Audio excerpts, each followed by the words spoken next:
I think what the FBI needs to do is highlight the good cases they do, right? There's probably the Trump investigations that everyone's got their panties in a wad. There's probably a dozen agents working those investigations, right? We got 12,000 agents nationwide doing cases. I think everyone can agree are good things to do, right? Like, and so every day in my social media, I tell the story of a case that I worked or a case that other FBI agents worked, that I think everyone would agree were good and righteous cases. And it's fun to go back and forth with my viewers to talk about, whether this turned out well, or why didn't they do this, or why didn't do this, or was this sentence appropriate? But I think the FBI needs to do a better job of trumpeting their day-to-day work and show that FBI agents are out there busting their asses and putting their lives on the line every day for you, the taxpayer, whether you like us or don't like us, on cases that have nothing to do with politics. Do you think it'd be good for an opportunity for like an educational outlet as well, where, the Patriot Act, you highlighted that. And I know I saw you in another podcast and they were talking about it and they're saying that, it's this big, people love to highlight that as a conspiracy. And you're like, no, it got rid of a lot of deficiencies. There's always going to be give and there's always going to be take. Yeah. That's what it is. But it was a very important piece that people just don't understand because they don't read it. They don't look at it. Do you think that there could be some like educational outreach? I was a media spokesperson for the FBI for probably 20 years, my 26 years. And we're bound by the Department of Justice rules about what we're allowed to talk about and not allowed to talk about. And so it was always frustrating to me how hamstrung I was as far as kind of educating the public about the good work the FBI is doing. And so I'm kind of having fun with my own social media presence right now because I'm doing the job that I really wanted to be doing when I was working for the FBI, as far as advocating for the cases out there that are making a difference on a day-to-day basis. Hell yeah. No, yeah, I can agree more. That's what I love about your social media, because it's like in the day and age of like these shorts getting so goofy, where, it's like, I don't know, the craziest editing or this or that. You keep it simple. You tell the story. People can connect to it quickly. They actually get the resolution. They can understand what you're actually doing. And, again, I agree. I think it's like so important for breaking down, because I see these people and it's just like, you can always look and be like, maybe there's some, room that we need to fix, or maybe some adjustments get made. And that's fine. That's what conversation's for. Yeah. But when you're just like, oh, they're evil. It's like, why are they evil? Do you have any reasoning? And they're like, oh, well, this thing. And you're like, that's a huge thing. That's super generalized. Like, you're not even going into it.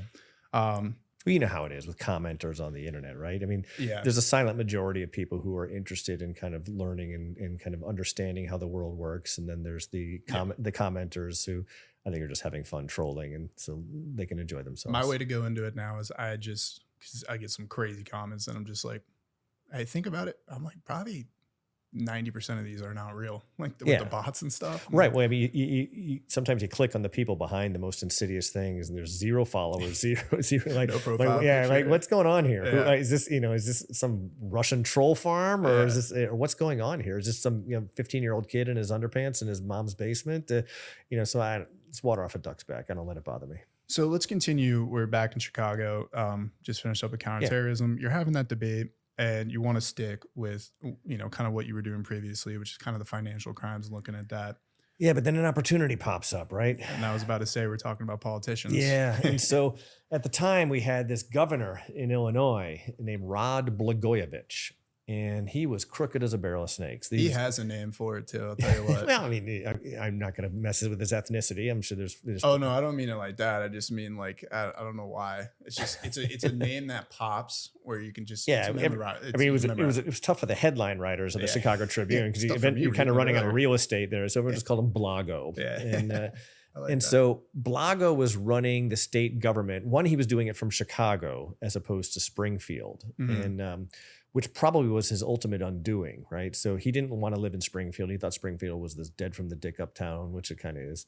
And so he didn't want to go to the state capitol. He wanted to run the state government from his little house in Chicago. Yeah, that's already a problem. Yeah, well, what happens is, though, you get the kind of muscle of like a very big, well-funded U.S. attorney's office, the federal prosecutor, and FBI in Chicago, as opposed to a much smaller town prosecutor and FBI in Springfield. And he was basically running Chicago in a very old school pay for play way. And the idea being that if you made political donations to him and his party and his people, then you would get contracts and you would get jobs. Very simple. And so then the state legislature puts a law into place saying pay for play is over. If you make a political contribution starting January 1st, 2009, if you make a political contribution, then you can no longer have a government contract, maybe even a government job. I don't remember what the law was. And this drives Rod Blagojevich crazy. He's like, oh my God, we got a problem here.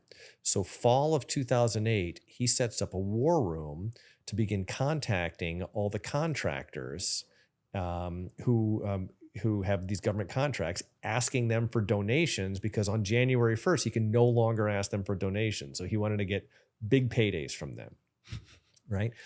And so this is all very interesting to us. So we apply for, and again, I wasn't the case agent on this either, but I was a guy who got put onto the wiretap. We apply for the permission from the courts to tap his phones and bug his workroom. And we thought we were going to be listening to this interesting pay for play thing where he's shaking down government contractors in exchange for contributions that would allow them to get contracts into the future for the rest of his administration. What was happening at that window of time in November 2008 was Barack Obama was being elected president of the United States. Barack Obama was a senator from the state of Illinois. And while we didn't fully understand the implications of that at the time as far as this wire, when your senator in Illinois becomes president, it leaves an empty Senate seat. The people of Illinois are now only represented by one senator, not two. And that's a problem, right? And so what happens is the governor gets to appoint someone to take that place, basically to appoint someone to serve out the balance of Barack Obama's Senate term while Barack Obama is busy being president of the United States. Did you know how long he had left on that term? Either 2 or 4 years. Okay, I think 2. So good amount of time. Senators serve a 6-year term. Yeah. And so I think and they stagger them. So now not every senator is up at the same time. Oh, you're a political science major. You don't need me to tell you this. And so I forget that stuff more. So I think he had 2 years left. I think that sounds right. Yeah. And left in his term.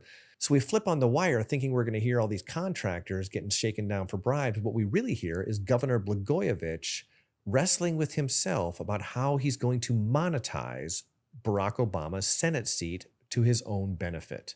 Basically, he was trying to sell the position of senator for the state of Illinois to the highest bidder.